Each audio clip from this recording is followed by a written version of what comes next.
This is probably everyone's favorite camera topic. Which lens to buy? Today, I'll be covering that topic. Well, sort of. I will not be telling you specifically which lens you should buy. Instead, I'll be going through the popular focal ranges and recommending the best genres of shooting you can use it for. That means this information is applicable to whatever system you plan to shoot on.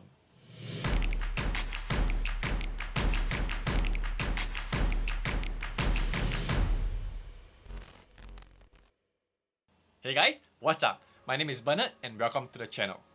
So I've been making videos for about 3 years now, and I've had the opportunity to shoot in a wide variety of situations. I have also been fortunate enough to accumulate lenses ranging from 16mm to 600mm and using them in said situations. Over time, I found myself gravitating to certain focal lengths in certain situations. In this video, I am going to share with you what they are, so you don't have to guess which lens you should buy, as experimenting can get costly. Do note that all the focal lengths I am referring to today will be the full frame equivalent, and you have to do the calculations yourself if you're using an APS-C or a micro four thirds system. Let's first look at the focal range 16 to 35. I usually reach for this lens when I'm planning to vlog. On the wide end at 16mm, I can hold the camera in my hand and still easily include my head and the background. This is particularly useful when I want to show people where I am or when I want to point things out in the background. At 24mm, it still works pretty well, but I do have to hold my hands uncomfortably outstretched if I want to include more of the background. The max I would vlog on is 28mm, but I do try to avoid this because I think my face fills up way too much of the frame. Another thing that I often use this lens for is filming establishing shots. It is particularly useful for showcasing architectural designs despite having limited space to work in. Another thing that I love to capture on this lens is action shots. When you have fast-paced action that is unpredictable, being able to shoot so wide is useful in ensuring your subject doesn't go out of frame. The last thing a wide-angle lens is really good for is landscape photography. I've seen some really amazing pictures with interesting perspectives that you can achieve only with a wide angle.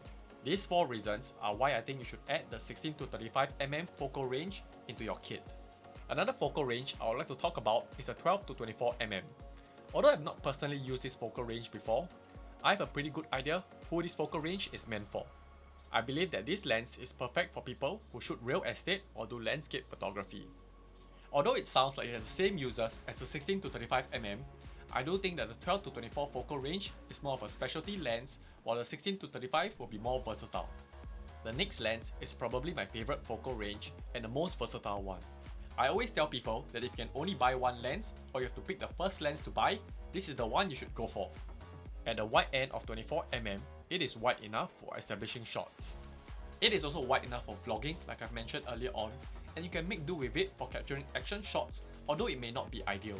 At the telephoto end of this lens, 70mm is tight enough for close-ups and detail shots. This focal range is great, and it is versatile enough to shoot an entire film with. I would recommend getting the f2.8 version, as you can get really cinematic looking bokeh on the telephoto end. If you are a landscape photographer who doesn't care much for bokeh, I would recommend you to go for the 24 to 105mm focal range instead. The widest aperture for such a lens usually goes only to f4, but at wider focal range gives it the advantage to win the one lens for everything title. However, for my shooting situations, I would prioritize getting the cinematic looking bokeh and the low light performance of the 24 to 70 f2.8 and select that instead. We are now going into the telephoto range. One of the most popular telephoto focal range is the 70 to 200, and for good reason. I love using this telephoto lens when I have to shoot events. With the ability to zoom from a distance, I am able to capture intimate details while still giving people their space. Imagine shooting this scene with a wide-angle lens. The person would probably be staring at me and looking uncomfortable instead. This lens is also very good for portrait shots. The compression of this lens and the bokeh you can get from it usually results in a very flattering look. Another genre this focal range is really good for is landscape photography. By being able to zoom and crop things out, you are able to isolate subjects. Furthermore, the compression also gives you a unique perspective of the land that you can't usually see with your naked eye. Essentially, this focal range is good for isolating subjects, giving you unique perspectives because of the compression, and giving you the ability to capture something from a distance. I do not think that this focal range is something you should get for your first lens, but I do think that it's something you should get sooner or later to complete your kit. These three lenses make up what people term the holy trinity. The reason for that is because the focal range 16 to 200 is so versatile that it could probably cover 90% of all your shooting situations. If you're looking to get good quality lenses that could cover most of your general shooting needs, I would suggest getting these three lenses first. There are lenses out there that can cover this focal range with just one lens. However, those lenses usually compromise on image quality and have a higher minimum aperture. What you get in return is portability, cost effectiveness, and the convenience of not having to switch lenses. From my personal experience and from watching those around me, I would not recommend you to get such a lens if you're serious about getting into cameras, especially if you're trying to save money.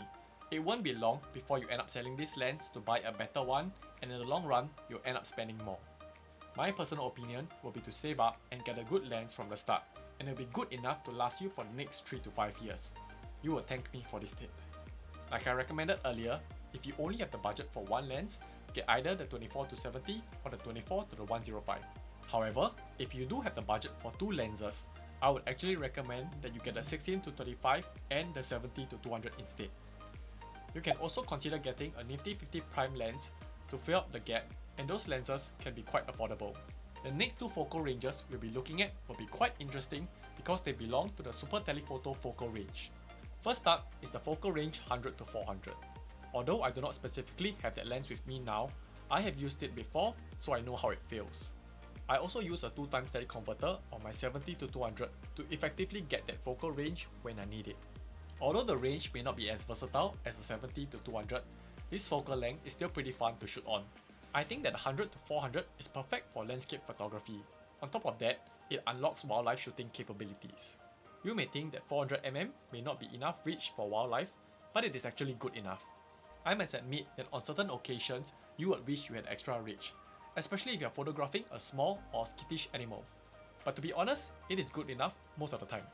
In fact, I got by shooting wildlife with this focal range for the first 2 years, and it actually helps train your skills.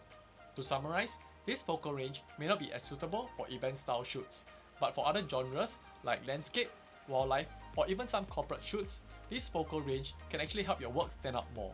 The last focal range we are going to talk about will be the 200 to 600mm. In my opinion, this is another example of a specialty lens, which means it will excel at one thing but not be as versatile. I think that this focal range is specifically meant for shooting wildlife. It can also be used for landscape photography, but to be honest, I think the 100 to 400 will be more compatible for that. At 600mm, this focal length is perfect for small or skittish wildlife.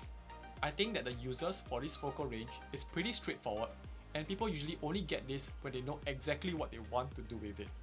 I pretty much shared all my reasons on why you should get a particular focal range and my opinion on which lens you should get first. I hope you guys enjoyed this video and found it useful. Don't forget to like and subscribe if you did. That's all for today. It's a wrap!